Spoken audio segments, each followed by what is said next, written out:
না ইমাম মাহদি দাজ্জাল ঈসা আলাইহিস সালাম কি একই সাথে আসবে নাকি সময়ের মধ্যে কোনো তারতিব আছে? হ্যাঁ, তারতিব আছে। প্রথমে আসবেন ইমাম মাহদি। ইমাম মাহদি থাকবেন 7 থেকে 9 বছর। ইয়ামলিক 7 সিনিন আও 9 সিনিন। নবী সাল্লাল্লাহু আলাইহি ওয়াসাল্লাম বলছেন যে সে 7 বছর অথবা 9 বছর বিশ্ব পরিচালনা করবে। সুনানের হাদিসের কিতাবগুলির মধ্যে এই রাওয়ায়াতটি রয়েছে। তো ইমাম মাহদির 7ম বছর অথবা 9ম বছর, মানে তার শেষ বছরে দাজ্জাল আসবে। তার বিশ্ব শাসনের কততম বছর? শেষ বছরে কে আসবে? দাজ্জাল বের হবে। দাজ্জাল আছে, লুকিয়ে আছে। এখন গোটা বিশ্বটা কিন্তু দাজ্জালে চালাচ্ছে কোন এক দ্বীপে বসে, আমেরিকা আর ইসরায়েলকে দিয়া। আমেরিকা আর ইসরায়েল 2 রাষ্ট্রকে দিয়া দাজ্জাল গোটা ওয়ার্ল্ডকে নিয়ন্ত্রণ করছে। বুঝছেন? এই একটা তথ্য দিলাম, আমেরিকা ইসরায়েল তোমাদের খেবার কিছু নেই ভাই, এটা তো বাক স্বাধীনতা। চালায় কে? দাজ্জালের সাথে ইসরায়েলের যারা রেবাই, যারা ধর্মগুরু, মানে যারা চূড়ান্ত পর্যায়ে শয়তান হয়ে গেছে ধর্মবিকৃতি করতে করতে, ওদের সাথে ওর দেখা হয়, কথাবার্তা হয়। তো দাজ্জাল অন্তরালে থেকে চালাচ্ছে। সে যখন দেখবে যে ইমাম মাহদি এসে তার সবকিছু ধ্বংস করে ফেলতেছে, তখন রাগে তেলে বেগুনে অগ্নিশর্মা হয়ে সে আর অন্তরালে থাকতে না পেরে রাগের ছুটে বেরিয়ে আসবে। ইন্নামা ইয়াখরুজুদ দাজ্জাল মিন গাদবাতিন ইয়াগদাবুহা। নবীজি বলেন দাজ্জাল তো বেরিয়ে আসবে অন্তরাল থেকে প্রচন্ড একটা ক্রোধের কারণে, রাগের কারণে মাহদির উপরে। মাহদির কারণে তার সব ষড়যন্ত্র ধ্বংস, তার গোমরাহির সকল নেটওয়ার্ক শেষ, তার ব্যাংক অফ ব্যাংক শেষ, তার জাতিসংঘ শেষ, তার বিশ্ব স্বাস্থ্য সংস্থা শেষ, তার সুদি নেটওয়ার্ক শেষ, তার নিউ ওয়ার্ল্ড অর্ডার শেষ। সবকিছু ইমাম মাহদির হাতে নাস্তানাবুদ হয়ে যেতে দেখে দাজ্জাল বলবে আমি তো আর ঘরে থাকলে কাজ হবে না, এবার বাইর হইলাম। তখন তারে খুন করার জন্য আসবেন ঈসা আলাইহিস সালাম আকাশ থেকে। তাইলে সিরিয়ালে 1 নম্বর, প্রথম নম্বর কে? ইমাম মাহদি। 2 নম্বর কে? দাজ্জাল। 3 নম্বর কে? ঈসা আলাইহিস সালাম। 4 নম্বর ইয়াজুজ মাজুজ। 4 নম্বর ইয়াজুজ মাজুজ। রাস্তাটা ধরেন এই দিকে গেছে 1 কিলো, এরপরে আবার ঘুরে আবার এমনি 3 কিলোমিটার রাস্তা ক্ষেত দিয়ে নেমে চলে গেলে আধা কিলো হয় না। এই রাস্তাটা কি বলেন? আইল, কোনাকুনি পথ। লড়াই হলো জান্নাতে যাওয়ার কোনাকুনি পথ, ঘুরে গাড়ি নাই। নবীজির কাছে ঈমান এনেছে, মাত্র লা ইলাহা ইল্লাল্লাহ পড়েছে, যুদ্ধে গেছে, 1 ওয়াক্ত নামাজও পড়তে পারে নাই, যুদ্ধে গিয়া শহীদ হয়ে জান্নাতে চলে গেছে। আল্লাহু আকবার। এটা ঘুরা রাস্তা না, এটা কি? ইয়াগফির লাকুম যুনুবাকুম ওয়া ইউদখিলকুম জান্নাত।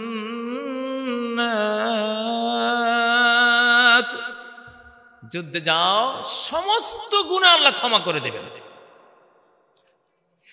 সমুদ্রের যুদ্ধে মারা গেলে ঋণ সহ মাপ, ঋণটাও মাপ। স্থলযুদ্ধে, মাটির যুদ্ধে মারা গেলে সব গুনাহ মাফ হয়, তবে মানুষের ঋণটা মাফ হয় না। সমুদ্র যুদ্ধে মরলে ঋণ শুদ্ধ মাফ। ঋণ যে পাওনাদার, তার পাওনাটা আল্লাহ নিজের থেকে আল্লাহ শোধ করে দেন। আল্লাহ। চিটাঙ্গের মানুষদের তো নাবিক হয়ে যুদ্ধ করারও সুযোগ আছে না নাই? আল্লাহ তাআলা তৌফিক দেন, আল্লাহ তৌফিক দেন। ভাইয়েরা, সাম্য, সাম্য ন্যায় বিচার হলো ইসলাম। ইসলামের মানে সাম্য। আল্লাহর কোরআনের বিধানে কি হয়? সাম্য হয়। কি হয়? সাম্য। আর ন্যায় বিচার কি দিয়ে হয়? কোরআন দিয়ে হয়, নবীর হাদিস দিয়ে হয়। কি দিয়ে হয়? আল্লাহ বলেন আমি নবীদের সাথে কোরআন দিয়েছি, কিতাব দিয়েছি, আসমানি সংবিধান দিয়েছি। কেন দিয়েছি? লিয়াকুমান নাসু বিল কিসত, যাতে করে মানব জাতি ন্যায়, সাম্য, ইনসাফ প্রতিষ্ঠা করতে পারে। লিয়াকুমান নাসু বিল কিসত, সূরা আল হাদীদের 25 নম্বর আয়াত। আল্লাহ তাআলা নবী পাঠানোর উদ্দেশ্য কি? বাইয়ানাত, স্পষ্ট দলিল, কিতাব, আকল, বিবেকে সব দেওয়ার উদ্দেশ্য কি? একটাই উদ্দেশ্য, লিয়াকুমান নাসু বিল কিসত, যাতে মানব জাতি কি কায়েম করতে পারে? ইনসাফ কায়েম করতে পারে। সুবহানাল্লাহ। তাহলে ইনসাফ করবেন কি দিয়া? কোরআন দিয়া। কোরআন ছাড়া কি ইনসাফ হয়? আমারে যে ধরে নিছিলেন, আলেমদেরকে যে ধরা হয়েছিল, সাইদি সাহেবকে যে আটক করা হয়েছিল, নিজামী ভাইদেরকে যে ফাঁসি দেওয়া হয়েছিল, ইনসাফ হয়েছে? আরে বাবা, অপরাধ প্রমাণিত হওয়ার আগেই তুমি বলো আসামি। তুমি আমারে কেমনে আসামি কইলা? তুমি আমারে আসামি যে কইলা, কত বড় অবিচার করলা তুমি। কেন আমারে আসামি বললা? আগে বিচারক বলবে, রায় দিবে যে হ্যাঁ তিনি এই অপরাধ করেছেন, দলিল, সাক্ষী, প্রমাণে এটা এস্টাবলিশড হয়ে গেছে, প্রমাণিত হয়ে গেছে। তখন আপনি বলতে পারেন আমি কি অপরাধী বা আমি একজন আসামি। আপনি ধরিয়ে হ্যান্ডকাপ দিয়ে দিলেন, দিয়া কইলেন উনি কি? আমারে যে ধরা হয়েছিল, হাজার হাজার আলেমদেরকে ধরা হয়েছিল, মামুনুল হক সাহেব যে ধরা হয়েছিল, কোনো মামলা ছিল ধরার সময়? মামলাই তো নাই। আমারে ধরে ওনারা হ্যান্ডকাপ, মানে যেমন ভেড়া আর গরু ছাগল নিতেছে আর কি। এই অসভ্য বিধান, এই চেঙ্গিস খানের বিধান, এই জালিমের বিধান কোরআন দিয়ে উড়িয়ে ফুড়িয়ে দেব ইনশাআল্লাহ। এসব জোর জুলুমের অন্যায় বিধান আমরা রাখবো না এই বাংলাদেশে। কত কষ্ট পেয়েছি, কত আঘাত লেগেছিল।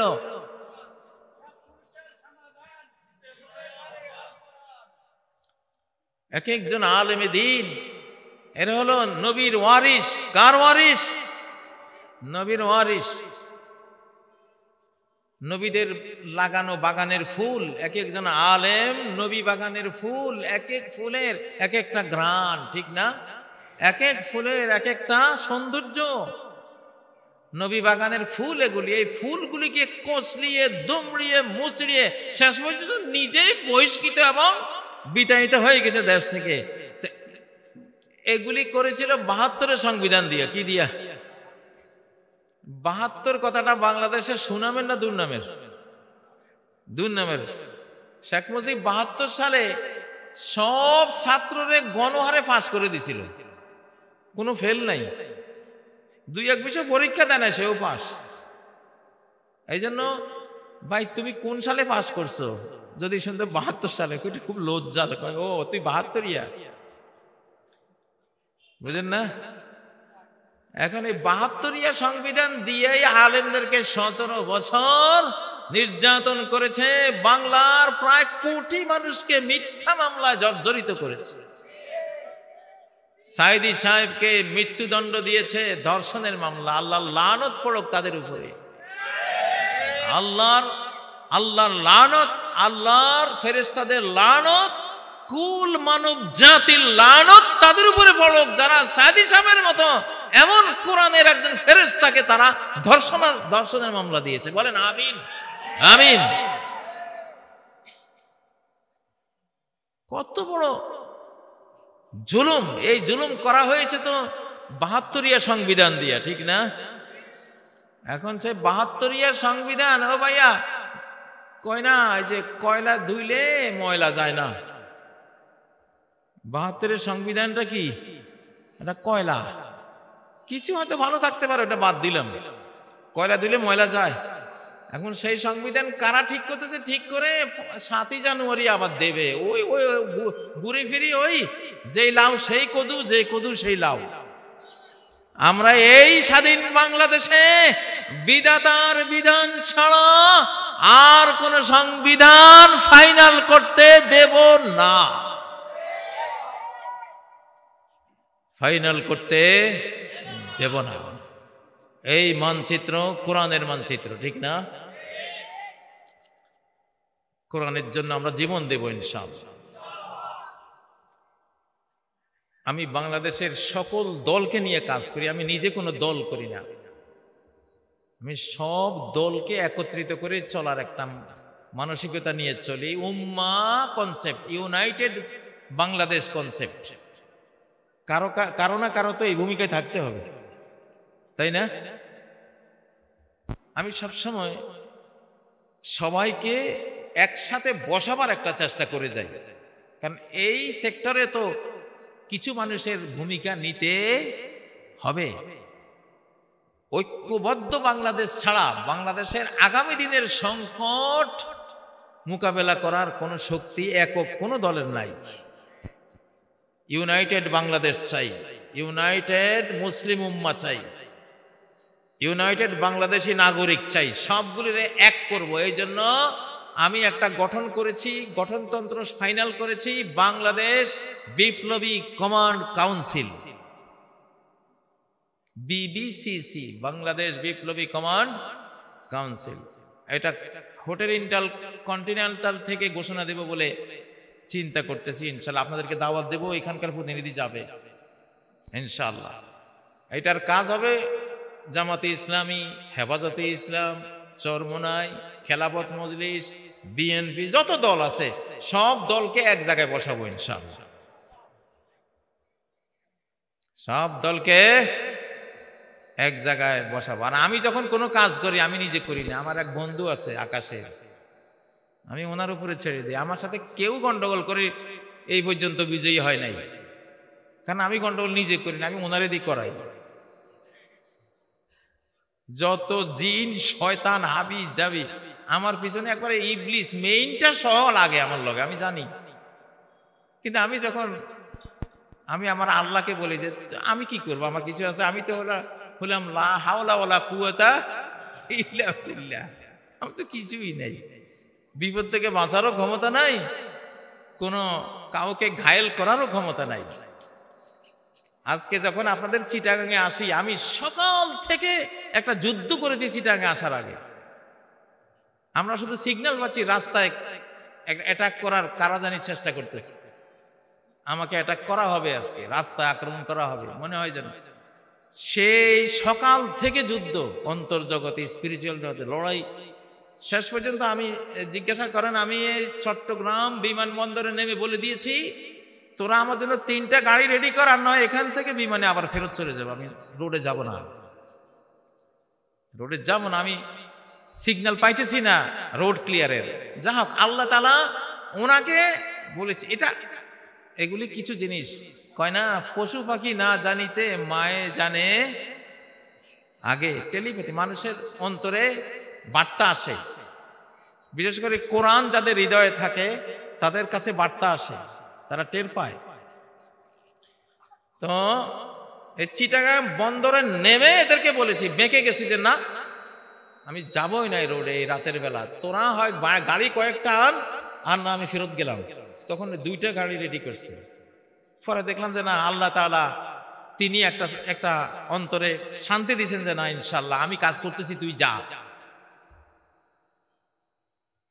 প্রত্যেকটা মানুষেরই বন্ধু আল্লাহ ছাড়া কোনো বন্ধু নেই, প্রত্যেকটা মানুষেরই আল্লাহ ছাড়া কোনো সাহায্যকারী নাই।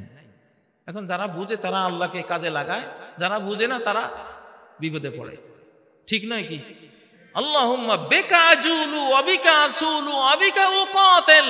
নবীজি যুদ্ধের মাঠে যেতেন, গিয়ে বলতেন আল্লাহুম্মা বিকা আজুলু, আমার হাতে তলোয়ার আছে বাট তলোয়ার দিয়ে লড়ি না, আমার হাতে বল্লম আছে বল্লম দিয়ে লড়ি না, আমার কাছে তীর আছে তীর দিয়ে যুদ্ধ করি না, আমার কাছে হেলমেট বর্ম সব আছে এগুলো দিয়ে বাঁচি না। বেকা আজুলু, আমার যত স্পন্দন আমার যত মুভমেন্ট হে আল্লাহ তোমাকে দিয়ে আমি করি। কাকে দিয়ে? সাইয়্যিদুল মুরসালিন যদি আল্লাহকে দিয়ে মুভমেন্ট করেন, আপনি কারে দিয়ে করবেন? আপনার কোনটা উচিত? কোনটা? মুসলমান কাজে লাগবে, সামনে সিটা আগে মানুষের সবার আগে কাজে লাগবে। কাকে দিয়ে মুভমেন্ট করবেন?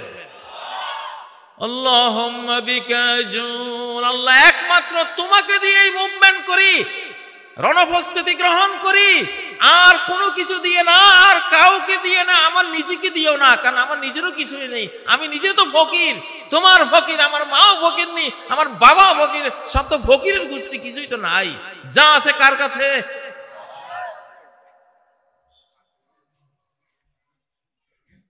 আল্লাহু আকবার। আল্লাহুম্মা বিকা আজুলু ওয়া বিকা আসুলু।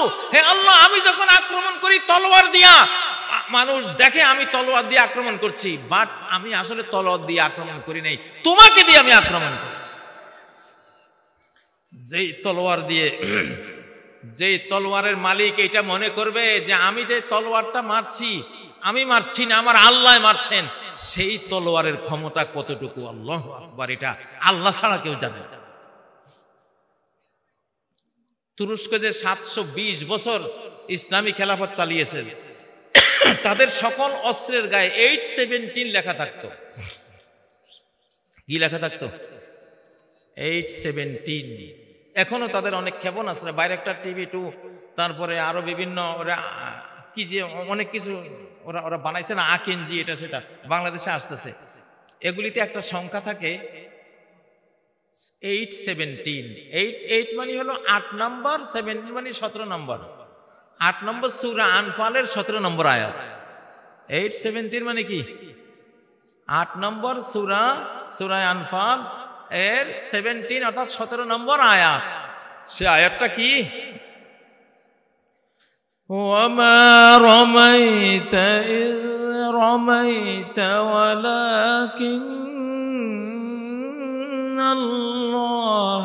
রামা। ওরে মুহাম্মদ, ওরে আমার হাবিব, ওরে আমার দোস্ত, তুই যখন বদর যুদ্ধে, হুনাইন যুদ্ধে এক মুষ্টি বালি নিয়ে মেরেছিস, তুই তো মারলি না, মেরেছি তো আমি আল্লাহ। আল্লাহ, যার ফলে প্রত্যেকটা কাফেরের চোখে এক মুঠ করে গিয়ে লাগছে, মুখে চোখে মেরেছেন এক মুঠ, ওটা হয়ে গেছে হাজার হাজার মুঠ। ওটা করেছেন কে? আল্লাহু আকবার। এটারে বলে 817। এটারে বলে কি? আমি কিন্তু এখন ওয়াজ করি না, আমি কতগুলো নির্দেশনা দিয়ে যাই, কতগুলো ইনফরমেশন দিয়ে যাই, যেটা আগামী বাংলাদেশে কাজে লাগবে, এই সাতকানিয়ার মানুষদেরও কাজে লাগবে ইনশাআল্লাহ। পড়েন আয়াতটা, ওয়ামা রামাইতা ইয রামাইতা ওয়ালাকিন্নাল্লাহ রামা।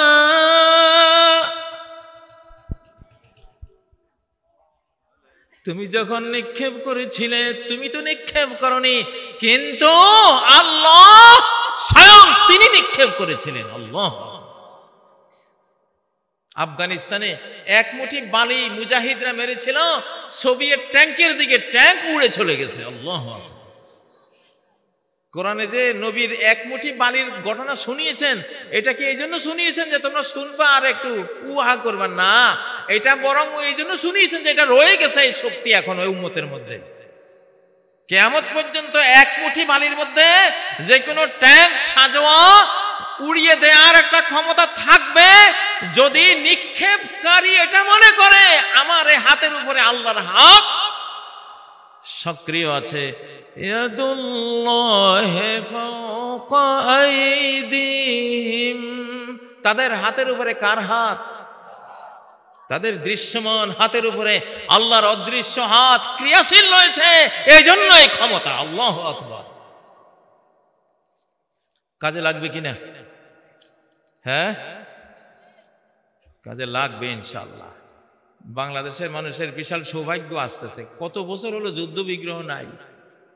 ফিলিস্তিনে যুদ্ধ করতেছে, সিরিয়া যুদ্ধ করতেছে, আফগানিস্তানে করেছে, তারপরে লিবিয়ায় করেছে, কত দেশে তো যুদ্ধ চলছে। আমাদের কপালে যুদ্ধে শহীদ হওয়ার সৌভাগ্যটা অনেক দিন থেকে হয়েছে, অল্প স্বল্প হয়েছে, আলহামদুলিল্লাহ। আমার মনে হয় একটা আমাদের নসিবে জুটবে নাকি?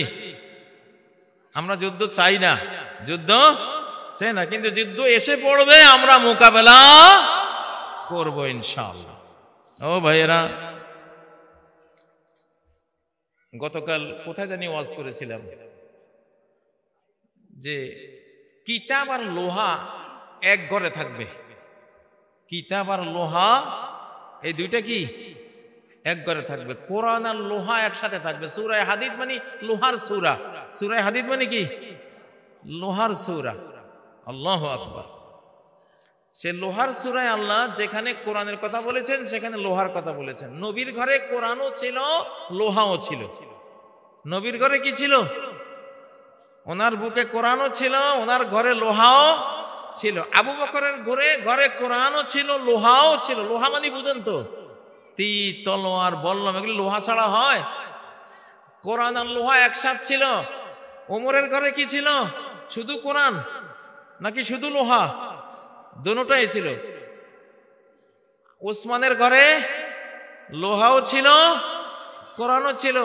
আলীর ঘরে লোহা ছিল, কোরআনও ছিল। সকল নরনারী, সাহাবী, মহিলা সাহাবী, পুরুষ সাহাবী সবার ঘরে কোরআনও ছিল, লোহাও ছিল। সকল সরকারের কাছে, ইসলামী সাম্রাজ্যের সকল সরকারের কাছে কোরআনও থাকতো, লোহাও থাকতো। কোরআন ও লোহা একসাথ করলে বিশ্ব বিজয় করে মুসলমান। কোরআন আর লোহা একসাথ হলে বিশ্ব বিজয়। হেদায়েতের জন্য একখান কিতাব লাগে আর সাহায্যের জন্য এক খণ্ড লোহা লাগে। হেদায়েতের জন্য একখান কি লাগে? কিতাব লাগে। যুদ্ধ বিগ্রহে বিজয়ী হওয়ার জন্য কি লাগে? এক খণ্ড লোহা লাগে। কিন্তু আমাদের দুর্ভাগ্য, সরকারের কাছে লোহা আছে, কিতাব নাই। সরকারের কাছে কি কিতাব আছে?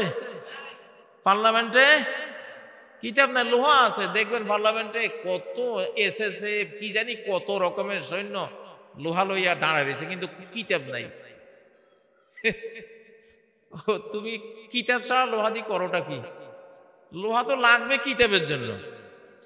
শ্বাস আর প্রশ্বাস, শ্বাস আর প্রশ্বাস, নিঃশ্বাস নেওয়া আর নিঃশ্বাস ফেলা, দুইটাই লাগে না, একটা দিয়ে কাজ চলে। একজনের নিঃশ্বাস নিচে ফেলতে পারে নাই, কি হবে?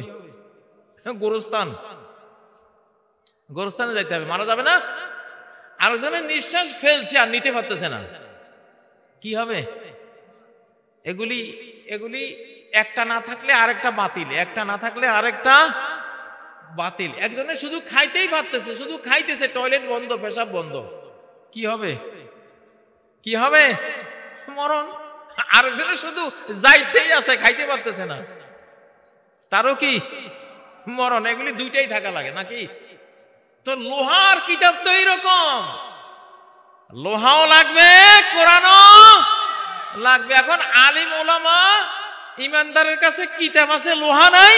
তাদের সরকারের কাছে লোহা আছে, কিতাব নাই। এই জন্য দুই দল মরতেছে, ঠিক না বে ঠিক? এই দেশে কারো পরিণতি ভালো হয় না, সরকার একটারও পরিণতি ভালো হয় না। আজ কয়েকদিন থেকে ওয়াজটা একটু একটু এখানে শুনে যাই। বঙ্গবন্ধুর পরিণতি কি হয়েছে সবাই জানেন, জিয়ার পরিণতি কি হয়েছে তাও জানেন, এরশাদের পরিণতি ধুকে ধুকে জেল কারাগারে জীবন গেছে, কত ভয়ঙ্কর পরিণতি। খালেদা জিয়া বেচারি তো মাত্র বের হয়েছে, এতকাল কত নির্যাতনে ছিল বিগত কত বছর থেকে, ঠিক না? আর শেষের যিনি হাসিনা, উনি তো, আর এটা তো সারা পৃথিবী জানে, পরিণতি ভালো হয়েছে। কারণ ওনাদের কাছে লোহা আছে কি নাই? কিতাব নাই। লোহা আছে, কিতাব নাই, এই জন্য ভালো কোনো পরিণাম নাই।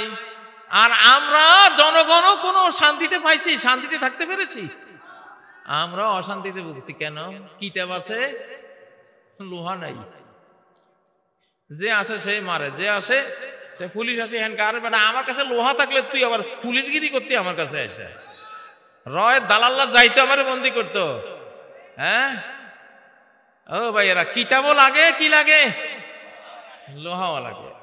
সরকারের ভয়ের কিছু নাই, জনগণের হাতে লোহা থাকবে, লোহা আসবে। আপনি না দিলেও লোহা সামনের পরিস্থিতি বাধ্য করবে। আপনি নিয়মতান্ত্রিক ভাবে লোহা দেন, কিতাবওয়ালাদের কাছে লোহা দেন, সেনাবাহিনী অফিসার দেন, ট্রেনিং দেন, সরকারের নিয়ন্ত্রণে রাখেন, মনিটরিং এ রাখেন। সরকারি একটা ইউনিট, রিবিউন ইউনিট। কি ইউনিট? কোন ইউনিটের কথা বলছি? 12,000। কত হাজার হবে? এই রিব্বিউন ইউনিট বাহির করলাম কোত্থেকে? সূরা আলে ইমরানের 146 নম্বর আয়াত থেকে রিব্বিউন ইউনিটটা বাহির করলাম। ওয়াকাইয়িম মিন নাবিয়্যিন ক্বাতালা মাহু রিব্বিয়ুন কাসীর। কত কত নবী পৃথিবীতে গেছে আর আসছে, আসছে আর গেছে, তাদের সাথে যুদ্ধ করেছে রিব্বিয়ুন কাসীর, অনেক অনেক আল্লাহ ভক্ত সমাজসেবীরা নবীদের কাঁধে কাঁধ মিলিয়ে তারা যুদ্ধ করেছে। আল্লাহওয়ালা ইউনিট। কি ইউনিট? সমাজ সংস্কারক ইউনিট, রাষ্ট্র সংস্কারক ইউনিট। রিব্বি মানে নৌকা যারা মেরামত করে এদেরকে রিব্বি বলে, আবার যারা রব্বি মানে আল্লাহওয়ালা তাদেরকেও কি বলে? রিব্বি বলে। তো যারা সমাজ রাষ্ট্র সংস্কার করবে, কি সংস্কার করবে? রাষ্ট্র সংস্কার করবে, সমাজ সংস্কার করবে, চোরকে নীতিবান বানাবে, ঘুষখোরকে আল্লাহওয়ালা বানাবে, এদেরকে রিব্বি বলে। আবার যারা খুব আল্লাহওয়ালা, সমাজ সংস্কারের পাশাপাশি তারা আল্লাহর বন্ধু, তাদেরকে রিব্বি বলে। সূরা আলে ইমরানের 146 নম্বর আয়াত। বাংলাদেশ সরকারের কাছে আমার একটা প্রস্তাব, আপনি রিব্বিউন ইউনিট বানান, আল্লাহওয়ালা ইউনিট বানান, ইনশাআল্লাহ এরা সিংহের মতো আল্লাহকে সাথে নিয়ে রণাঙ্গনে ঝাঁপ দিবে, ইনশাআল্লাহ বিজয় ছিনিয়ে আনবে। ঠিক নয় কি? প্রিয় ভাইরা, নবীজিতে সাম্য তৈরি করার একটা রাষ্ট্র বানিয়েছিলেন, সেটা কি বিনা যুদ্ধে হয়েছে? বিনা লোহায় হয়েছে? এর সাম্য আর ইনসাফ তৈরি করতে কি লাগে? লোহা লাগে। কি লাগে? কিতাবের সাথে লোহা লাগে। এই ছাড়া, লোহা ছাড়া, শুধু লোহা আছে কিতাব নয়, কিতাব আছে লোহা নয়। যেটা 53 বছর নয়, শুধু 47 থেকে এই দশা চলছে, এই দশা চলছে। এই জন্য পাকিস্তান আমলেও শান্তি পাই নাই, একই কারণে বাংলাদেশ আমলেও শান্তি পাই নাই। একই কারণে এইবারও যদি সরকারের কাছে লোহা আছে কিতাব নাই, পাবলিকের কাছে কিতাব আছে লোহা নাই, ওই থোর বড়ি খাড়া, খাড়া বড়ি থোর, যেই লাউ সেই কদু, যেই কদু সেই লাউ আবার হবে। আমরা কি এটা চাই? অতএব যেখানে কিতাব সেখানে লোহা, যেখানে লোহা সেখানে কিতাব। Quran and iron, Quran and iron একসাথে চলবে। আয়রন ছাড়া কোরআন না, কোরআন ছাড়া কি আয়রন না। দুইটা একসাথ করতে চাই। কারা কারা একসাথ করতে চান? গণভোট, আজকে গণভোট নিলাম। নিয়তে না থাকলে হাত তুলেন না। এই সরকার, ইউনূস সাহেব, তারপরে ওয়াকা সাহেব, দেখেন সবাই কিন্তু এইখানে যা আছে, আমি 100 ভোটের মধ্যে 100ই পাইছি মনে হয়, ইনশাআল্লাহ। আমরা কিতাব আর লোহা কি একসাথ করব ইনশাআল্লাহ। তাহলে ইনসাফ কায়েম হবে, সাম্য মৈত্রী কায়েম হবে, নাকি হবে না? ও ভাইয়েরা, হযরত ওমর এক মহিলার বাসায়, বৃদ্ধা মহিলার বাসায় গেলেন। তো বৃদ্ধা মহিলার বাসায় যাওয়ার সাথে সাথে বৃদ্ধা মহিলা বলতেছে যে কাব্বাহাল্লাহ ওমর, ওমরের আল্লাহ বুরা করুক, মন্দ করুক, আজ পর্যন্ত ওমর আমাকে কিছু দিল না, আমাকে একটু চাইতেও আসলো না। ওমরকে কইতেছে, তার ওমরকে চিনে না। তো ওমর জিজ্ঞাসা করতেছে যে বুড়িমা, তো ওমর কেমনে জানবে যে তুমি এখানে আছো এই অজপাড়া গায়ে? বুড়িমা বলল, আরে সর্বনাশ, তাহলে তারে আমার খলিফা হইতে কইছে কে? আমি কোথায় আছি এটাই যদি সে না জানবে, তার মতো ওমর তো আমার দরকার নাই, আমার খলিফা হইতে বলছে কে তারে? ওমর বুঝলেন সর্বনাশের কথা, কথা তো ঠিক।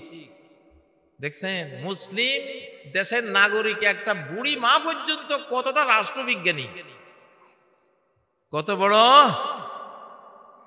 রাষ্ট্রবিজ্ঞানী। সে বলতেছে রাষ্ট্রপ্রধান, আমি জানবো না আমি কোথায় আছি, সে কিসের রাষ্ট্রপ্রধান?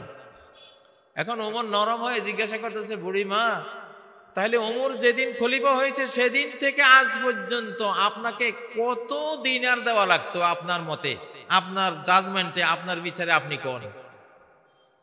বুড়ি বলতেছে আমাকে 25 স্বর্ণ মুদ্রা দিলে ওমরের ন্যায় বিচার হতো, সাম্য হতো। কয়টা? 25 স্বর্ণ মুদ্রা। ওই যুগে স্বর্ণ মুদ্রার অনেক দাম।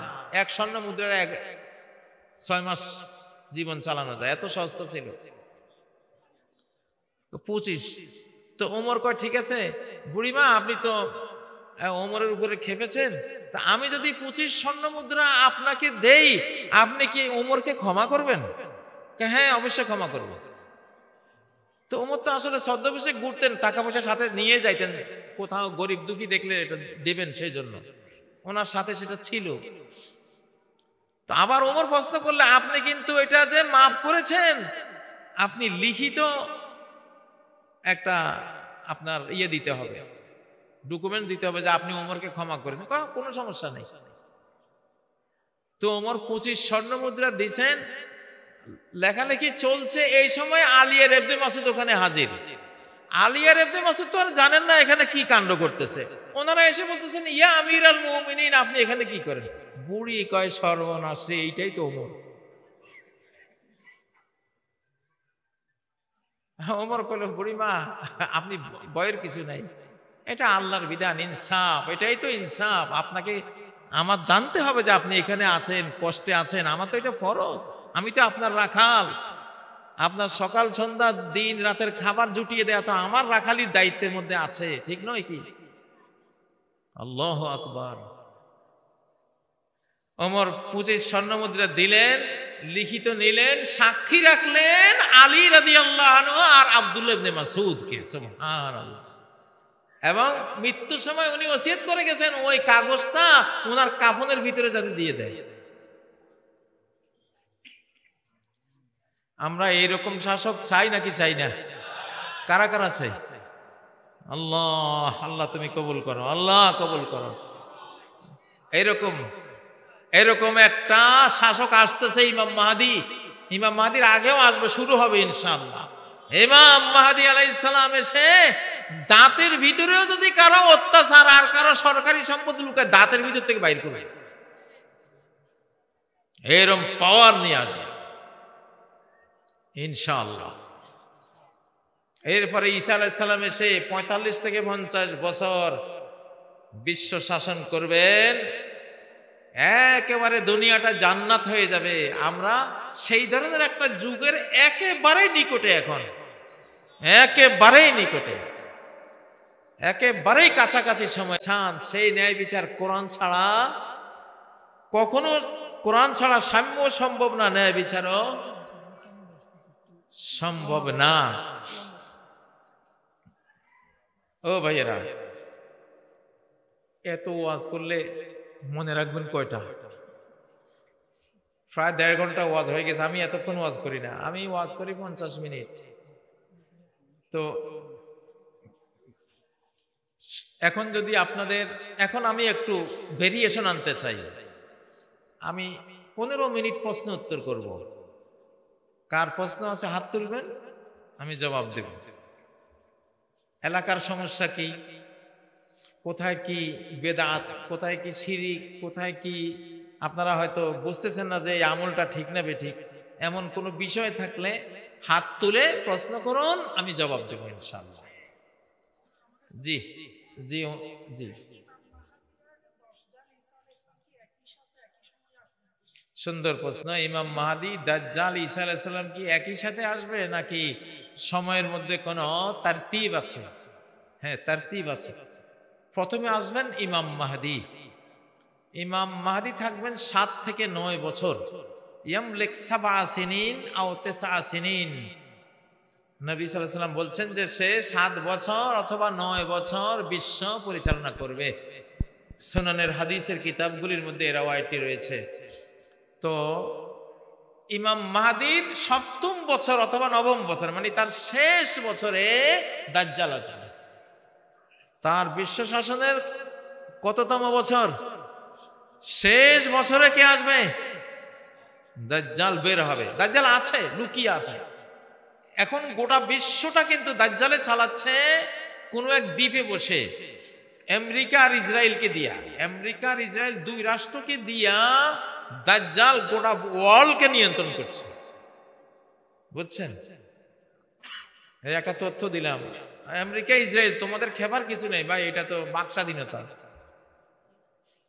চালায় কে?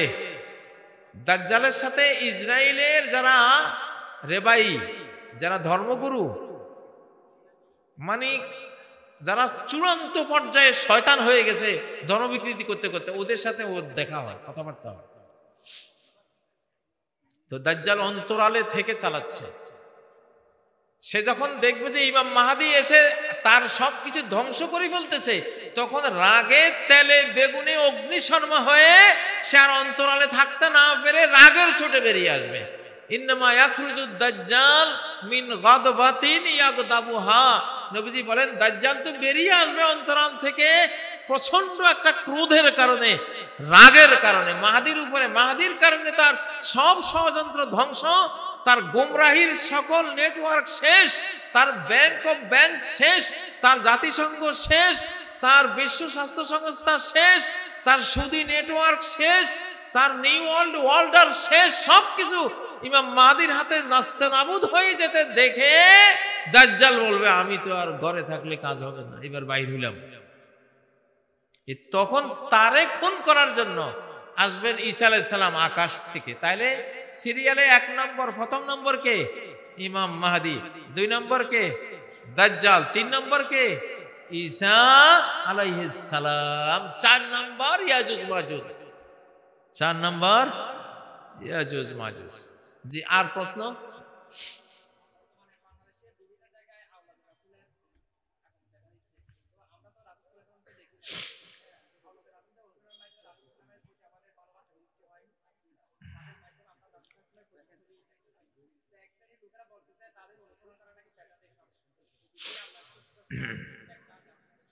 আমার এই ভাইটা প্রশ্ন করেছেন, বাংলাদেশে আওলাদে রাসূলরা অনেকে আসেন, তো আওলাদে রাসূল তো আছে বাংলাদেশে, লক্ষ লক্ষ আওলাদে রাসূল আছে, লক্ষ লক্ষ, বরং লক্ষ লক্ষ নয়, কোটি। এই বাংলাদেশে কোটি আওলাদে রাসূল আছে। আওলাদে কুরাইশ আছে, আওলাদে ইয়ামান আছে, আওলাদে আরব আছে, কোটি কোটি। আমার ক্যালকুলেশনে অন্তত 5 থেকে 6 কোটি ইয়ামানি, আরাবিয়ান, কুরাইশি মিলিয়ে এই বাংলাদেশে আছে।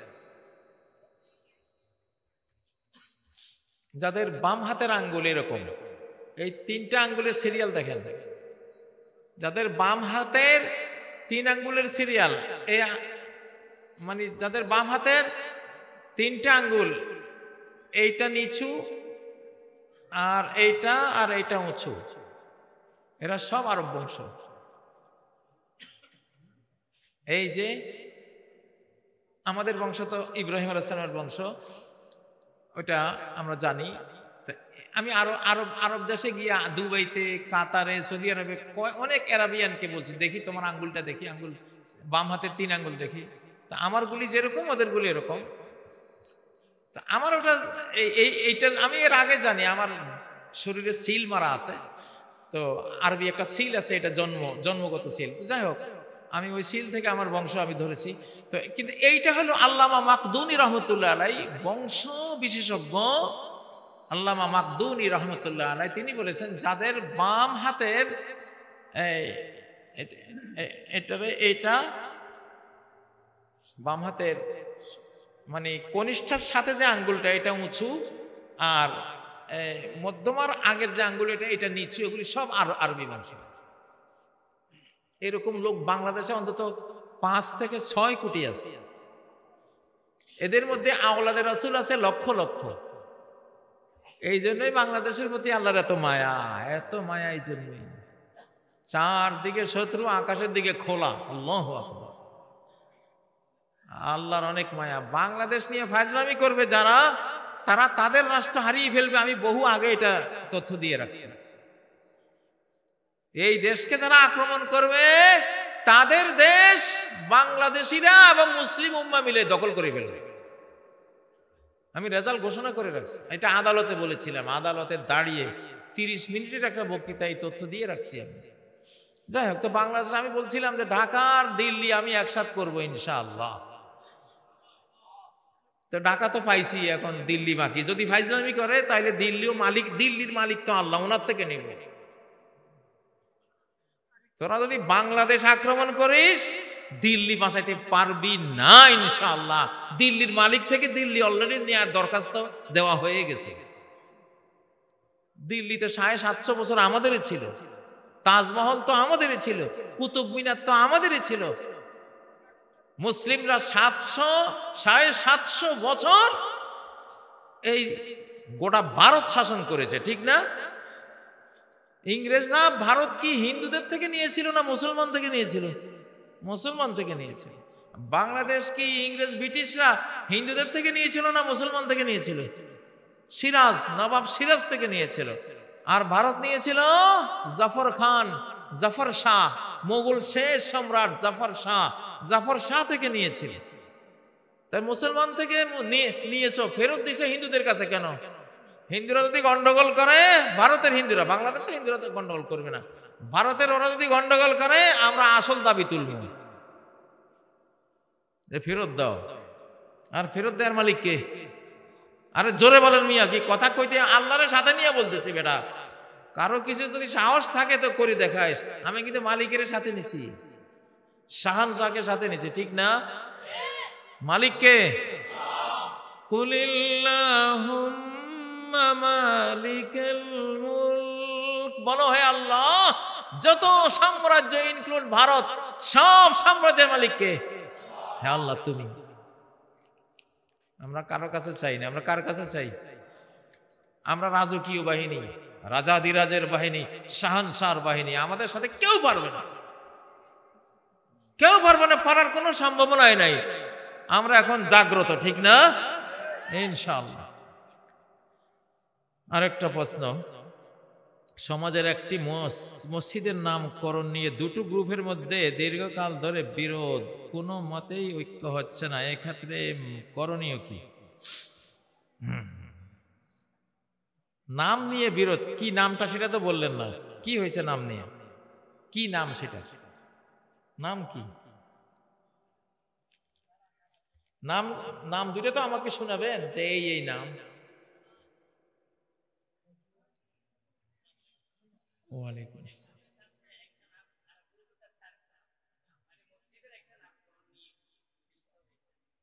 হ্যাঁ, তো নাম নিয়ে মতানৈক্য সৃষ্টি হয়েছে, একটা অশান্তি সৃষ্টি হয়েছে। তাহলে এখন মসজিদের নাম দেখেন বাইতুস সালাম, শান্তির ঘর, তুই তো অশান্তি চলে গেল, ঠিক না? ঠিক, বাইতুস সালাম মসজিদ, মানে ঝগড়া হয়েছে, আমরা ঝগড়া চাই না, আমরা চাই শান্তি, অতএব বাইতুস সালাম নাম। সালাম আল্লাহর নাম, সালাম কার নাম? সালাম আল্লাহর নাম না? আল্লাহু আকবার, সুবহানাল্লাহ। হুয়াল্লাহুল মালিকুল কুদ্দুসুস সালাম, আল মালিকুল কুদ্দুস আসসালাম। আমি যে পিস ইন্টারন্যাশনাল স্কুল করেছি, piece international college, piece international university করেছি, এই পিস মানে তো শান্তি, এটাকে আরবি করলে মাদ্রাসাতুস সালাম। তো সালাম মানে পিস, তো সালাম তো আল্লাহর নামের মধ্যেও আছে, ঠিক না? এই জন্য পিস নামটা শুনলে এত আবেগ মানুষের অন্তরে আসে যে আহারে, ঠিক না কথা? তো অতএব আমি ওই মসজিদের নাম রাখলাম বাইতুস সালাম। মসজিদের মুসল্লিরা যারা আছেন ঝগড়াঝাটি করেন না, আল্লাহ নিষেধ করেছেন ওলা তানা যাও, ঝগড়া করবেন না, মুমিন ঝগড়া করবে না। ঝগড়া থেকে বেরিয়ে আসার একটা রাস্তা, আল্লাহর একটা নাম দিয়া মসজিদের নামটা রেখে দেন, সুন্দর নাম বাইতুস সালাম।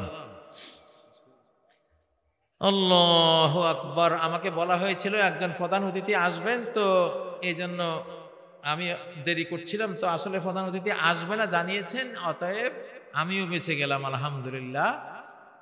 এত লম্বা কথা বলা ঠিক না, এটা সুন্নতের খেলাফ। তো আর প্রশ্ন নিচ্ছি না, প্রশ্ন আর নেব না। তো আমরা একটু দোয়া করি, আল্লাহুম্মা আমিন।